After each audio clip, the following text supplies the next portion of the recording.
Hi, my name is Renika, and one of my strengths is that I like to collaborate with people from multiple disciplines. Hi, I'm Julia. I'm a sophomore from Philadelphia, Pennsylvania. I'm majoring in ICS, and I think I bring to the table for my team is organizational skills and a positive mentality.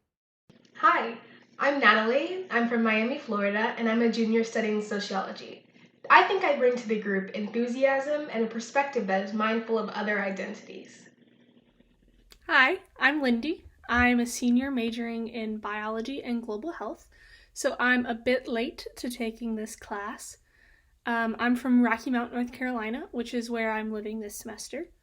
I think I bring my experiences from prior global health classes I've taken and also my research experience. Hi, I'm Amelia. I'm a sophomore at Duke and I'm studying public policy and global health. And I think I could benefit this team due to my background in research and my passion for policymaking. So in this video, we decided to focus on mental health, especially in relation to the COVID-19 pandemic. We think that this is a topic that relates to a lot of people and negatively has affected people over this pandemic. So we decided to look at the structural and intermediary determinants that affect mental health during the pandemic, and we're focusing on the US, and especially in terms of college campuses. So our team name is Team Mind Over Matter.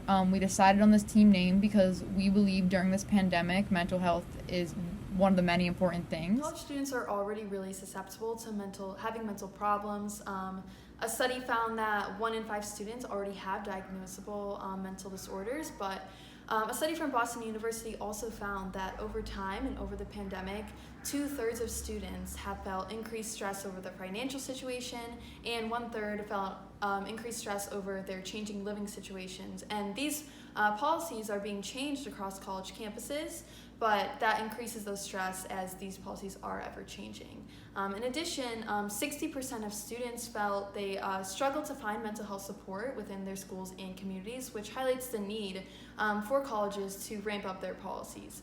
In addition, the CDC also found that there's been an increase in mental disorders, substance use, and suicidal ideation, which have all increased over the pandemic. So if we take a look at how Duke is approaching the situation, we've been able to see that they're making a considerable effort with mental health resources. For example, they announced Blue Devils Care, which is a free remote counseling service. They've increased their CAPS services with more remote counseling services as well.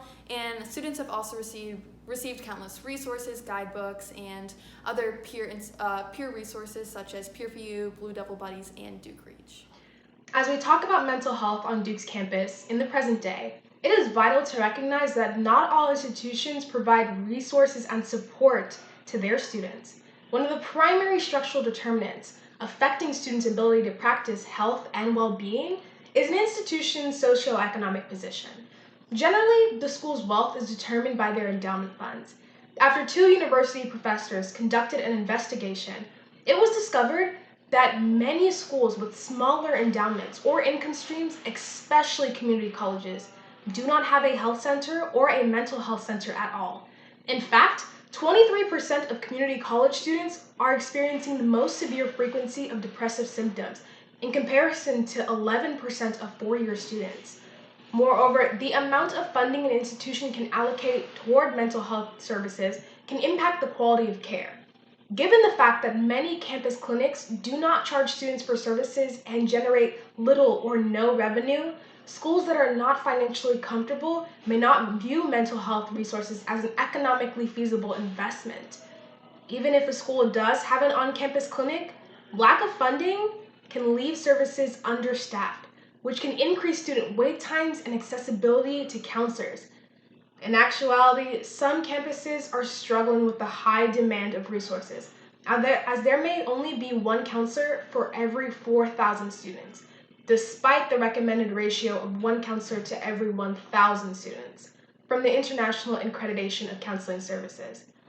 Hopefully, the future looks different, because according to a survey administered by the American Council on Education, many university presidents stated that if given unlimited funding, they would hire more mental health staff. Here I will talk about the structural determinant of race and how that has impacted mental health disparities. Social stigma surrounding the coronavirus pandemic has disproportionately affected the Asian American population, especially the Chinese American community. Even before COVID-19, there were already pre-existing inequities between racial groups. Recent data collected from the National Latino and Asian American Study found that Asian Americans have a 17% overall lifetime rate of any psychiatric disorder and a 9% 12-month rate. Yet Asian Americans are 3 times less likely to seek mental health services than whites. According to a study conducted by Abby Kim, only 8% of Asian Americans sought any type of mental health service or resource compared to the nearly 18% of the general population nationwide. After the coronavirus took hold in the U.S., according to the Washington Post, Trump has repeatedly called COVID-19 the Chinese virus, and experts have warned that this would lead to increased discrimination and racism towards Asian Americans, a marginalized group with a history of being scapegoated amid public health crises, such as the SARS outbreak in the early 2000s. The CDC states that the stigma can lead to negative health outcomes by increasing feelings of stress, isolation, anxiety, and depression in stigmatized groups and the communities they live in. In short, the coronavirus pandemic has shown that the structural determinant of race can lead to further mental health inequities in a community that has a pre-existing stigma surrounding mental health treatment. So the structural determinants related to the COVID-19 pandemic and mental health act through various intermediate determinants as well. One specific example of this would be increased stress levels, which can be a direct result of worsening mental health. When individuals are under greater amounts of stress, this has many other negative health effects, physically and socially. It can also lead to worse decision making, which in turn results in worse mental health, in a vicious feedback loop. Individuals under great stress tend to sleep less and eat worse. Given the negative effects that this stress would have on mental health, it's important to consider that different people handle stress in different ways. Whether it's their circumstances that mean they might have it a bit easier in the pandemic and thus have less stress, or just that they handle stress better than another peer might, these differences would have a pretty major effect on health outcomes, so they're important to consider. To add more information on the intermediate determinants that were discussed prior, I want to focus on college students and their life on Duke's campus. People can't live in crowded areas like multi-person dorm rooms due to the increased risk for transmission of the virus. People come to college to not only get an education, but to socialize and build friendships. Due to COVID-19, those plans have changed. The rule of permitting less than half of Duke's student body to live on campus allows for each student on campus to have their own dorm room. The separation in people causes for less social interaction on the larger population. This is just one of many social distancing rules that causes students to feel isolated and alone, which contributes negatively to a person's mental health.